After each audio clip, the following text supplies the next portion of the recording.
I think something that we have to like set the record straight about is that that flag is of the TPLF party, which stands for the Tigrayan People's Liberation Front.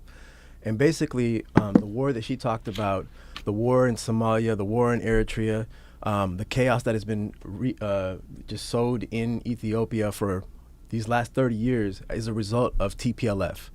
And that flag represents that front. And so basically, the conflict today is a result of what they have done.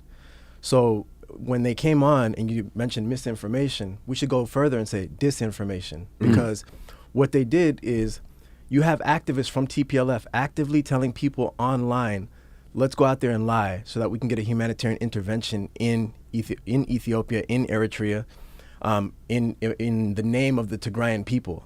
This is not for the Tigrayan people. This is to save TPLF, which has terrorized the region, which is literally a terrorist group. And so, and by the way, they're documented as a terrorist group by a database, the Global Terrorism Database, which is financed by the Homeland Security Department here in America. So truly a terrorist group. And the thing is that they've worked to maintain the U.S. ruling class interest in that part of the world, which has destroyed Africa, to be honest with you. Wiped Libya off the map, destroyed Somalia. You can go down the list, country after country. The things that they have done have just, been horrible. So they found a partner in the region named TPLF that was willing to sell itself because they're a minority regime. So when I say minority regime, 6% of the people are Tigrayan. Good peoples, ancient history. Everybody should know about them. Many ethnic groups in Ethiopia, 80 of them, they're one of them. They only represent 6%.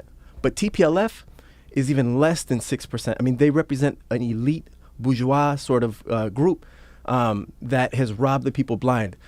So I'm talking, they've stolen 2.6 billion a year from the Ethiopian people, while their own people in Tigray we're living on food aid. 1.5 million people depend on food aid. So my point is that TPLF has been a nightmare for the region. They started this conflict. We can get into the details and all that stuff, but they've been pushing all this propaganda because they lost the war in 3 weeks.